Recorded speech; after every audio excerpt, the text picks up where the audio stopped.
Hi my YouTube family, welcome back to my channel. ఈరోజు recipe వచ్చేసి చూస్తున్నారు కదా, బిర్యానీ రెసిపీ అండి. చికెన్ బిర్యానీ, గుమగుమలాడే టేస్టీ బిర్యానీ, ఎక్కువ మసాలాలు వేయకుండా మీకు చికెన్ బిర్యానీ ఈజీగా వచ్చేలా నేను చెప్తాను. ఈరోజు చూస్తున్నారు కదా, మీరు కూడా ఇలా చేసుకుంటారని నేను అనుకుంటున్నాను. సూపర్ ఉంటుందండి, ట్రై చేయండి, చాలా బాగుంటుంది. నేనైతే ఎక్కువ మసాలా వేయకుండా చేశానండి బిర్యానీ. చూడండి ఎంత బాగా అనిపిస్తుందో. ఎలా చేయాలో కూడా చెప్తాను మీకు. చూస్తున్నారు కదా, కొత్తిమీర అండి, కొత్తిమీర కట్ చేసుకొని పెట్టుకున్నాము. మనము పుదీనా కూడా కట్ చేసుకొని పెట్టుకున్నాము. పచ్చిమిరపకాయలు అండి, చూస్తున్నారు కదా. ఉల్లిపాయలు ఫ్రై చేయాలి కదా మనం ముందుగానే బిర్యానీ కోసం. ఎన్ని కట్ చేసిన ఉల్లిపాయలు తీసుకున్నామండి మేము. ఉల్లిపాయలు ఫ్రై చేసుకుందాము. మనము బిర్యానీలో చాలా టేస్టీగా ఉండాలంటే ఫస్ట్ ఉల్లిపాయలు మనకు కరకరలారేలా ఫ్రై చేసుకోవాలి. బాగా రోస్ట్ అయితేనే అవి బాగుంటుందండి. ఆయిల్ వేడి అయ్యాక ఇలా ఉల్లిపాయలు వేసుకొని బాగా ఫ్రై చేసుకోండి. కలర్ చేంజ్ బాగా కలుపుకుంటూ చేసుకోవాలండి, అయితేనే మీకు కరెక్ట్ కలర్ వస్తుంది. మనము ఇలా కలుపుకుంటూ ఉండాలి. చూడండి, కొద్దిసేపట్లో ఇలా కలర్ అయింది. మా దగ్గర అయితే బ్రౌన్ కలర్ వచ్చేసింది ఉల్లిపాయలది. ఆ తర్వాత తీసేయండి. చూసారు కదా, తీసేసినాక ఇలాంటి కలర్లో క్రిపీగా ఉండాలండి. బాగా 2 kgs చికెన్ తీసుకున్నామండి మేమైతే. దీన్ని శుభ్రంగా కడుక్కొని పెట్టుకున్నాము ఆల్రెడీ. దీంట్లో మనము ఉప్పు, కారం, అల్లం వెల్లిగడ్డ పేస్ట్ కలుపుకుందామా. అల్లం వెల్లిగడ్డ పేస్ట్ వేసుకుంటున్నాము. చూస్తున్నారు కదా, 2 kg చికెన్కి సరిపోయేలా 100 గ్రామ్ అంతా అల్లం వెల్లిగడ్డ పేస్ట్ తీసుకున్నామండి మేము. కొద్దిగా స్పైసీ చేసుకుంటున్నాం మేము. 5 స్పూన్స్, టీ తాగే స్పూన్ 5 స్పూన్స్ అయితే వేసుకున్నామండి. కొద్దిగా స్పైసీ ఉంటే బాగుంటుందని. కొద్దిగా 1 స్పూన్ అయితే పసుపు వేసుకున్నాము. ఇలా పసుపు వేసుకున్నాక ఉప్పు వేసుకుంటున్నామండి. మీరు టేస్ట్కి సరిపడేంత తీసుకోండి. మేమైతే 1.5 టీ స్పూన్తో తీసుకున్నామండి. ఆ తర్వాత కొత్తిమీర, పుదీనా అంతా వేసుకోండి.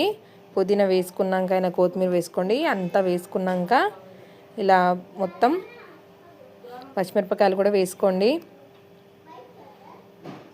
ఇలా వేసుకున్నాక మొత్తం పెరుగు వేసుకుందాము. పెరుగు అయితే మేము 300 గ్రామ్స్ తీసుకున్నామండి. 2 kgsకి సరిపోయేంత.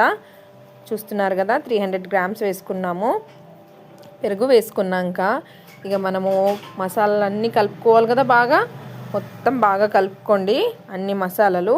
మీరు స్పూన్తో కలపడం కన్నా చేతితో కలపడమే చాలా బాగుంటుందండి. మసాలాలన్నీ బాగా కలుస్తాయి.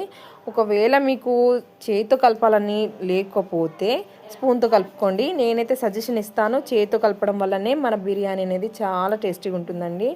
ఆ చేతితో కలపడం వల్లనే అన్ని మసాలాలు బాగా కలుస్తాయి. ముక్కకెళ్ళి కలుస్తుందండి. సూపర్ అవుతుంది అప్పుడు బిర్యానీ వచ్చేసి. అందుకే నేను చేతితోనే చేస్తాము మేమైతే. చూస్తున్నారు కదా, ఇలా బాగా కలుపుకోండి. ఇలా కలుపుకున్నాక దీంట్లో టీకి తాగే కప్పుతో 1.5 కప్పు ఆయిల్ వేసానండి నేను. మనం టీ తాగే కప్పు ఉంటుంది కదా, ఆ కప్తో.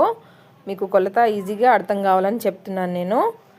టీ తాగే కప్పుతో 1.5 కప్పు వేసాను. ఇక మనము పొయ్యి మీద పెట్టేద్దామా.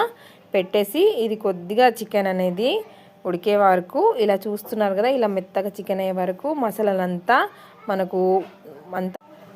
మసాలాలంతా బాగా మనకు కర్రీలా అయ్యేలా చూస్తున్నారు కదా. ఇలా బాగా చికెన్ ముక్క కూడా మెత్తగా అయ్యేలా చూసుకోండి. చికెన్ అనేది ఎక్కువసేపు ఏం టైం పట్టదండి. 10 నిమిషాల నుంచి 15 నిమిషాలలో అయిపోతుంది. చూస్తున్నారు కదా, ముక్క మెత్తగా అయితే చాలు. ఇలా మెత్తగా అయిందా లేదా చూసుకోండి. మెత్తగా అయితే అయిపోయింది కదా. ఇక స్టవ్ ఆఫ్ చేసేయండి. చూసారు కదా, ఇక అయిపోయాక మనము ఫ్రై చేసుకున్న ఉల్లిపాయలు ఉన్నాయి కదా, కొద్దిగా దీంట్లో వేసుకోండి. మేమైతే ఇన్ని వేసుకుంటున్నాం. చూస్తున్నారు కదా, కొన్ని వేసుకోండి. ఇలా వేసుకున్నాక కలుపుకోండి కొద్దిగా. ఇది వేయడం వల్ల మనకు బిర్యానీ టేస్ట్ అవుతుందండి.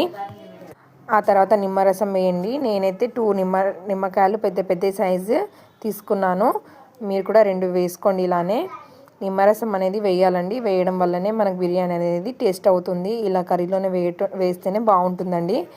ఇక తర్వాత మనము రైస్ పెట్టుకోవాలి కదా, దాంట్లో దాల్చిన చెక్కల, నేను అన్ని గరం మసాలాలు కొద్దిగా వేస్తున్నాను. అయితే మామూలు మనము మంచి బాస్మతి రైస్ తీసుకుంటే బాస్మతి రైస్ అనేది పొడిగా రాకుండా అచ్చం హోటల్ స్టైల్లో వస్తుంది. అందుకే నేనైతే మంచి బాస్మతి రైస్ తీసుకున్నానండి. మీరు కూడా అలానే తీసుకోండి. ఆ తర్వాత చూస్తున్నారు కదా, అన్ని మసాలాలు వేసుకున్నాక నేనైతే ఇలా ఎసరు చేసి పెట్టుకొని బియ్యం చేస్తున్నానండి. రైస్ అనేది చూస్తున్నారు కదా, బిర్యానీ కూడా వేసుకున్నాను. ఇలా వేస్తే కొద్దిగా టేస్ట్ బాగుంటుందని, ఇంకా మనకు బిర్యానీ కూడా కొద్దిగా బాగుంటుంది, రైస్ అనేది బాగుంటుందని. చూస్తున్నారుగా, కొత్తిమీర, పుదీనా, కొద్దిగా నిమ్మరసం అది వేసేది నేను. నిమ్మరసం వేయండి. ఆ తర్వాత మనము ఫ్రై చేసుకున్న ఉల్లిపాయలు ఉన్నాయి కదా, అవి కూడా వేసుకోండి. బిర్యానీ ఆ వాటర్ అనేది ఎసరు అనేది మరగంగానే మేము రైస్ వేసుకున్నామండి. రైస్ వేసుకున్నాక ఉప్పు అయితే నేను 1 స్పూన్ వేసుకుంటున్నాను. చూస్తున్నారు కదా, మనము బియ్యం అనేది కొద్దిగా మెత్తగా అయిందా లేదా చూసుకోవాలి. బాస్మతి రైస్ ఎక్కువ సేపు పెట్టాల్సిన అవసరం ఉండదండి. ఆ తర్వాత నీళ్ళంతా వంపేసాము బియ్యం రైస్ వంపుకున్నాక. చూస్తున్నారు కదా, ఆ తర్వాత బిర్యానీ లాస్ట్ ప్రాసెస్ అండి, బాగా చూసుకోండి. నేనైతే ఇలా చూస్తున్నాం కదా, కొత్తిమీర, పుదీనా, మనం ఫ్రై చేసుకున్న ఉల్లిపాయలు ఇలా వేసి, మనం చికెన్ కర్రీ అయితే ఉడికించుకొని పెట్టుకున్నాం కదా, దీంట్లో కొద్దిగా అంతా వేసుకోండి. రౌండ్ వేసుకోవాలండి, ముక్కలన్నీ మనకు రౌండ్ అన్ని సైడ్స్లో రావాలంటే ఇలా రౌండ్ బాగా వేసుకోండి. మసాలాలన్నీ కరెక్ట్ మనకు చాలా బాగా వస్తాయి తినేటప్పుడు, అన్ని సైడ్స్ నుంచి అన్నం తీసినా కానీ ఏ సైడ్ నుంచి అయినా. చూస్తున్నారు కదా, ఇలా బాగా అన్ని సైడ్స్ ఒక కర్రీ అనేది వేసుకోండి. ఆ తర్వాత కొత్తిమీర వేసుకోండి. దానిపైనుంచి కొత్తిమీర, పుదీనా 2 కలుపుకొని పెట్టుకున్నామండి మేము. మనము ఫ్రై చేసుకున్న ఉల్లిపాయలు కూడా వేసుకోండి.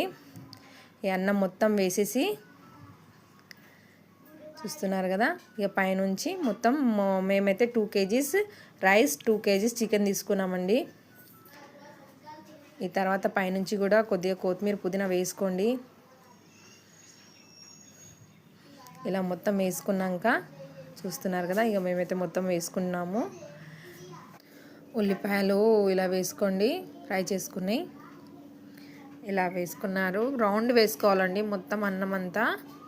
ఇలా కింది దాకా మీరు ఒక స్పూన్తో కానీ, మీరు లేకపోతే ఒక కత్తిలా ఏదైనా మీకు ఇలా ఉంటే కింది దాకా హోల్ చేసి ఇలా రౌండ్ ఒక అన్ని సైడ్స్లో హోల్స్ చేసుకోండి.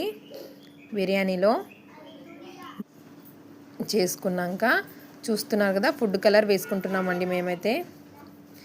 ఈ కలర్ అంతా కింది దాకా పోతుంది, అందుకే ఆ హోల్స్ చేసామండి. కింద వరకు వెళ్ళి బిర్యానీ కలర్ ఉంటుంది, మనకు తినేటప్పుడు మంచిగా అనిపిస్తుంది, టేస్ట్ కూడా. ఇంకా నిమ్మరసం కూడా అలా వేయడం వల్ల మనకు కింద వరకు వెళ్ళి బియ్యం లోపలంతా టేస్ట్ బాగుంటుంది. చూస్తున్నారు కదా, ఇలా మొత్తం మనము బియ్యంలో కొద్దిగా స్పూన్తో హోల్స్ చేసాం కదా, ఆ లోపలంతా పోయేలాగా ఇలా వేసుకోండి నిమ్మరసం. బిర్యానీలో నిమ్మరసం ఉండాలండి, ఎంత వేస్తే అంత సూపర్ ఉంటుంది. నేనైతే 4 తీసుకున్నానండి, పెద్దవి. 2 కర్రీస్లో వేసాను, మళ్ళీ 2 పైనుంచి వేస్తున్నాను. ఆ తర్వాత ఆయిల్ అనేది మనము ఉల్లిపాయలు ఫ్రై చేసుకుంది మిగులుతుంది కదా, అదే ఆయిల్ వేసుకోండి. ఆ ఆయిల్ వేయడం వల్ల కొద్దిగా టేస్ట్ బాగుంటుంది. ఎందుకంటే అది ఉల్లిపాయలు ఆల్రెడీ టేస్ట్ ఉంటుంది కదా దాంట్లో. ఈ బిర్యానీలో కూడా బాగా టేస్ట్ వస్తుందండి, అందుకే మేము అదే వేసుకున్నాము. మీరు కూడా అదే వేసుకోండి. చూస్తున్నారు కదా, బిర్యానీ అనేది చక్కగా ప్రిపేర్ అయితే అయింది అండి. ఇక మనము పొయ్యి మీద కొద్దిసేపు లాస్ట్లో పెట్టుకోవాలి కదా. ఈ తర్వాత ఇక బిర్యానీని మనం పొయ్యి మీద పెట్టుకుందాము. చూస్తున్నారు కదా, మేము లాస్ట్ టైంలో మాకు కరెంట్ పోయిందండి, బాగా ఇబ్బంది అయింది. 5 minutes అయితే ఫుల్ ఫ్లేమ్లో పెట్టాలండి, ఫుల్ మంటలో పెట్టాలి. మేము ఫుల్ మంటలో పెట్టాక 5 minutes తర్వాత మీడియం ఫ్లేమ్లో పెట్టుకున్నాము. మీడియం ఫ్లేమ్లో ఒక 5-6 నిమిషాలు మళ్ళీ పెట్టుకోవాలి. లోపల నుంచి మన బిర్యానీ గిన్నె నుంచి వేడి ఆవిరి వచ్చేంత వరకు పెట్టుకోండి. ఆవిరి వచ్చినాక చూస్తున్నారు కదా, బిర్యానీ అయితే చక్కగా రెడీ అయిపోయిందండి. ఎంత టేస్టీగా ఉందో, మీరు కూడా ట్రై చేస్తారని నేను అనుకుంటున్నాను. Thanks for watching my videos.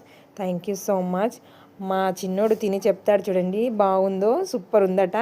Thanks for watching my videos.